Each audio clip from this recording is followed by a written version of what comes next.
Comme vous pouvez le voir, tous les logos qui défilent à côté de moi ont été réalisés avec une intelligence artificielle. Évidemment, là, il s'agit de Midjourney, c'est mon outil préféré pour le moment. Et dans cette vidéo, on va voir comment produire quelque chose de professionnel et d'utile et que l'on peut éventuellement proposer à des clients. Donc, j'ai choisi le sujet du logo. On va voir comment créer son prompt pour obtenir quelque chose qui se rapproche le plus de ce que l'on désire. Et puis, nous verrons aussi comment on va pouvoir le vectoriser, c'est-à-dire permettre à ce logo d'être imprimé sur tout type de support et dans toutes les dimensions, car les sorties des IA, comme vous le savez, c'est du bitmap. Chaque pixel est un point, et si on l'agrandit, eh bien, on va pixeliser. Alors bien sûr, on sait qu'il y a des agrandisseurs, des upscalers par l'IA qui fonctionnent plutôt bien, mais à chaque fois, voilà, il y a un peu une réinterprétation de ce qu'on lui donne, et ça, professionnellement, voilà, ce n'est pas possible. Donc, on va vectoriser les résultats obtenus, et puis on pourra ensuite le modifier en mode vectoriel pour donc proposer et livrer quelque chose de tout à fait convenable professionnellement. Donc, vous aurez l'occasion de découvrir de nouveaux outils IA dans cette vidéo, et on y va tout de suite.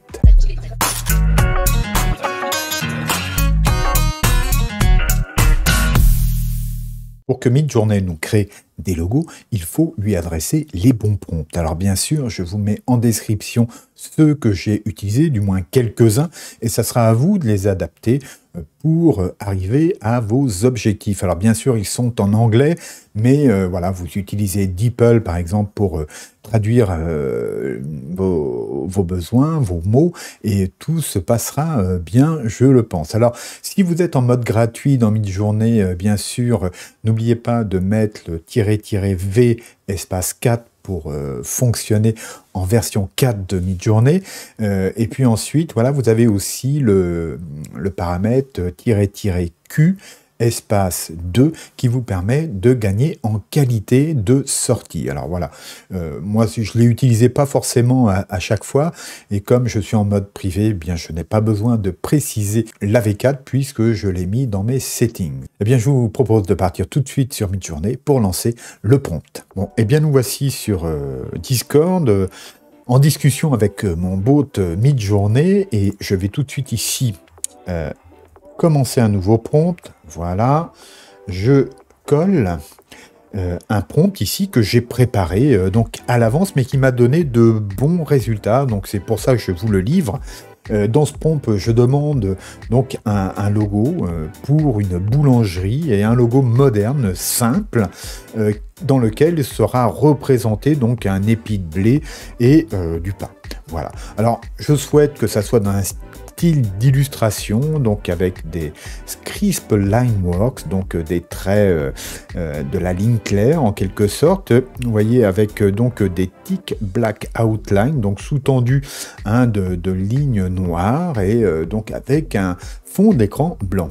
Ici, nous avons un paramètre, donc -q2, qui signifie donc que je veux le niveau maximal de qualité. Si par exemple, par défaut, c'est à 1, mais si on veut diminuer les temps de calcul et juste avoir des essais en quelque sorte, eh bien on peut par exemple mettre à 0.5 ou 0.25, et dans ce cas-là, voilà, les délais de calcul vont être beaucoup plus rapides. Mais bon, là, je souhaite la qualité maximale, j'envoie le prompt.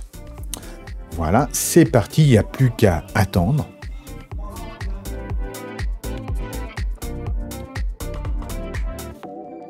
Voilà, on commence à voir apparaître les propositions de logo.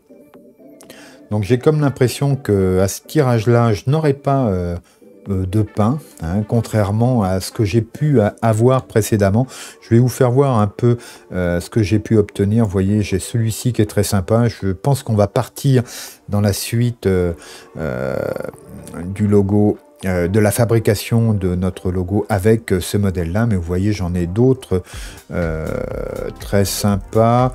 Ils sont déjà loin, vous voyez, j'ai ceux-là qui étaient pas mal. Vous voyez, celui-ci aussi, là, il y en a plusieurs qui me plaisent. Celui-là aussi est plutôt sympa. Bref, vous avez compris le principe, on n'obtient pas toujours ce que l'on veut du premier coup, donc il faut recommencer, changer des mots éventuellement. Là, dans ce cas précis, Je ne sais pas ce qui lui manque, mais en tout cas, voilà, on peut les regarder en un peu plus grand. Remarquez, c'est pas si mal que ça, hein. Il y a sans doute des choses à en tirer. Mais si, par exemple, on faisait un retirage, eh bien, on aurait quelque chose de différent, avec peut-être du pain cette fois-ci. Voilà.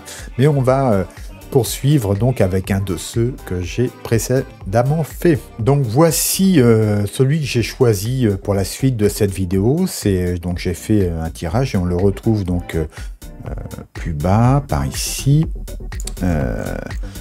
Le voici, donc là il est sorti donc en grand, et désormais vous pouvez voir qu'on a accès à un upscaler en bêta, donc on peut l'agrandir encore à partir d'ici, hein. Sinon évidemment vous savez on peut faire comme ceci, hein. Donc là on l'a donc en grand format, et là je clique du bouton droit, je peux faire enregistrer tout, mais vous avez peut-être noté on a aussi un nouveau bouton à côté ici, c'est web. Alors quand on clique dessus, ça c'est nouveau, il nous propose d'ouvrir donc l'image dans un grand format ici. Et bien sûr, on a la même qualité et on peut faire enregistrer l'image sous, donc ce que je vais faire. Et puis juste après, je vous présente comment vectoriser cette image bitmap. Alors juste avant la suite, merci de prendre quelques instants pour soutenir la chaîne, voilà, c'est très important, et si vous souhaitez voir plus de vidéos et soutenir mon travail, eh bien merci de bien vouloir ci-dessous cliquer sur le pouce vers le haut, ainsi que de vous abonner si ce n'est pas déjà fait, et pourquoi pas d'activer la cloche pour être prévenu des nouvelles vidéos. Merci beaucoup pour ce soutien, c'est très important. Eh bien, nous voici sur vectorizer.ai. Donc, je vous remets le lien en description. Sinon, vous tapez cette adresse et vous arrivez directement ici sur cette page. Alors, c'est très simple. On a un bouton pour envoyer notre image. Donc, je vais aller chercher le logo que j'ai choisi. Donc, on va partir sur celui-ci dans cet exemple, même si je vois que le fond... ici, il y aurait un dégradé. Donc, ça va peut-être nous compliquer un peu les choses. Alors... bon, c'est pas grave, on va s'en débrouiller, je le prends quand même, il est plutôt sympa. Donc dès cet instant-là, eh bien, l'IA fait son travail, donc on n'a rien à sélectionner, pas de paramètres, contrairement aux vectoriseurs que l'on peut connaître sur Illustrator ou sur Inkscape ou sur d'autres outils.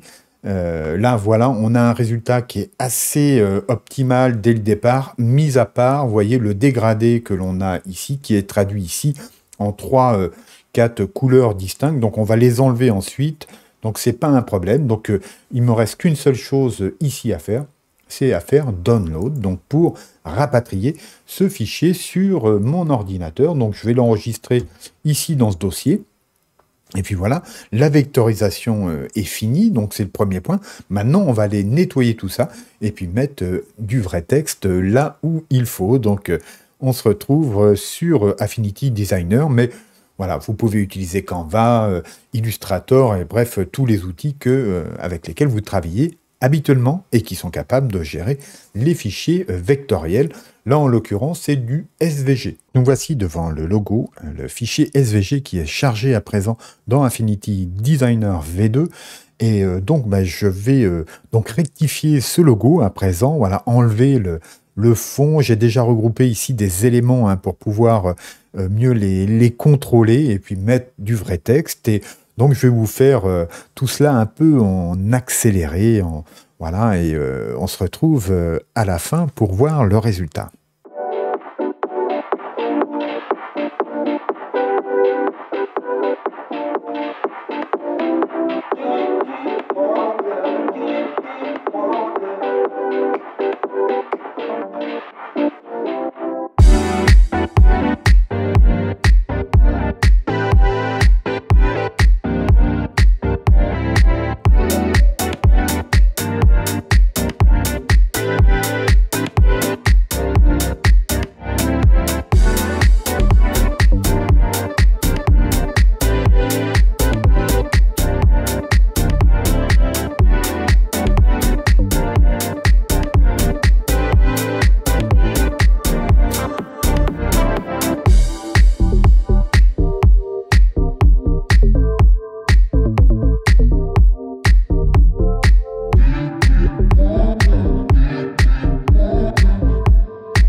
oui, l'IA peut nous aider à être plus créatifs ou du moins aussi à créer plus rapidement. Dans ce cas, on a vu comment créer un logo et qui est tout à fait proposable, entre guillemets, que l'on peut tout à fait proposer à un client et on aura mis moins de temps, ça va lui coûter moins cher. Voilà, je trouve que c'est plutôt sympa. Alors, tout l'intérêt aussi de la vectorisation, hein, c'est vraiment de pouvoir adapter le logo à toute la chaîne graphique possible, hein, que ça soit du petit format, du digital, du numérique, ou sur du grand format, ou sur de l'objet, etc. Hein. Avoir un logo vectorisé, c'est l'assurance d'être parfaitement compatible avec les professionnels de l'impression. Donc, vous voyez qu'avec l'outil que je vous ai montré, c'est assez facile à réaliser. Et puis ensuite, on va pouvoir aller le modifier aussi bien sur Canva, si vous utilisez ce très bon outil en ligne, que sur Illustrator ou, comme dans mon cas, sur Affinity Designer. Enfin bref, voilà, vous avez le choix devant vous. N'hésitez pas à tester ces outils si vous ne les connaissez pas. Et l'autre avantage de la vectorisation, c'est que bien sûr, le logo, on va pouvoir le décliner soit en couleur, pour s'adapter au fond sombre, au fond clair. Évidemment, sur la taille, on a vu, mais voilà, on va pouvoir aussi le faire évoluer dans le temps. Donc, c'est très pratique, beaucoup plus pratique qu'un logo qui serait uniquement en bitmap. Hein. On serait peut-être, dans ce cas-là, obligé de le revectoriser, d'ailleurs, voilà, pour pouvoir le modifier. Alors, l'outil que je vous fais voir, pour l'instant, est gratuit. Il est en bêta. Alors, ce qui veut dire que possiblement, il sera payant dans quelques temps. Donc, désolé si lorsque vous regarderez cette vidéo, l'outil n'est plus accessible gratuitement. Peut-être qu'il y en aura d'autres et dans ce cas-là, je les indiquerai en description. Voilà, la vidéo se termine. Je vous ai mis à l'écran de fin juste après donc des vidéos à regarder pour aller plus loin dans la création avec les outils graphiques et les intelligences artificielles. Je vous dis à très bientôt. Gardez-vous bien. Au revoir.